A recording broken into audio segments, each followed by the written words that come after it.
يا نصار يا نصار يا اخي يا بنت قوم عملت لك قهوة ودنيا، قوم بدنا نصور، قوم. ده صار تسهل يا اخي. الساعة 12:30، قوم. اشرب هالنعم، هاي قهوة.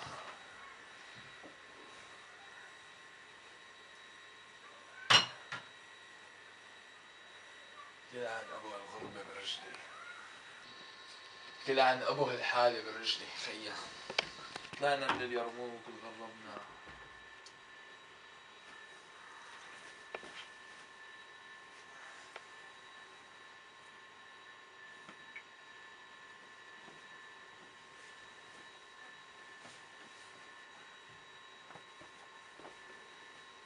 خليك زي ما انت.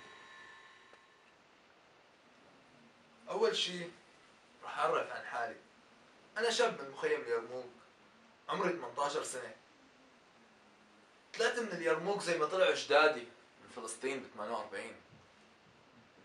بس انا طلعت ب 17/12/2012 بعد ضربة جامع عبد القادر بيوم. هلا اول ما طلعنا من اليرموك كنا نقول انه 5 ايام او 10 ايام او شهر تنحل قصة المخيم. صار لنا سنة وكم يوم بريت المخيم ولهلا ما انحلت القصة. كل يوم رح بنقول رح تنحل القصة ورح نرجع، بس كل يوم عم نضل على نفس الحالة، والحالة شكلها ما لها حل. لما بدي اشوف اخبار مخيمي وطمن عنه بفتح الفيسبوك بشوف البلاوي الزرقاء، بشوف انه كل يوم في بيت عم بنهدم باليرموك، كل يوم في شهيد. الشهيد اللي عم بروح، اللي ما عم بموت قذيفة هاون او رصاصة قناص، عم بموت من الجوع والفقر. بعدين بفتح الصور بصير احكي مع حالي انه هون بهذا الشارع انا مشيت، وبهذا الشارع اكلت، بهذا الشارع عملت هيك مع رفقاتي، هون سوكت، هون كنت امشي، هون كنت اقعد.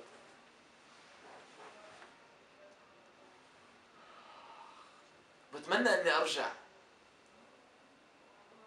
بس اذا رجعت رح يرجع لليرموك روحه، روح اليرموك بشبابه، الشباب اللي واقفين عروس الحارات واللي عشقت شارع لوبيا وصفد،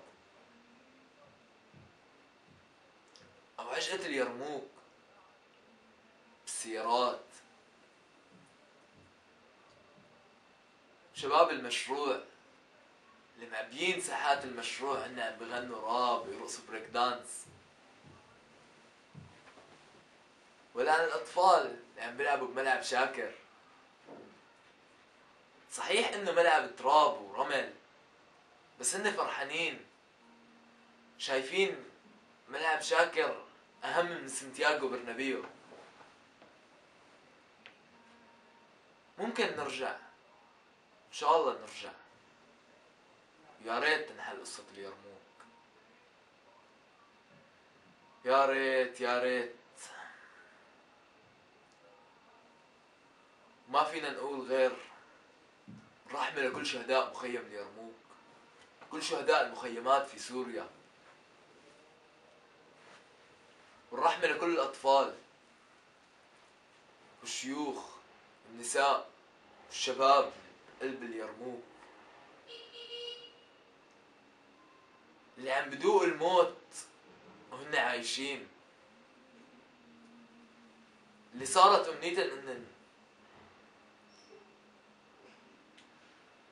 أمنية إن نشوف رغيف خبز، لو شقفة خبز مو رغيف. إن شاء الله بنرجع.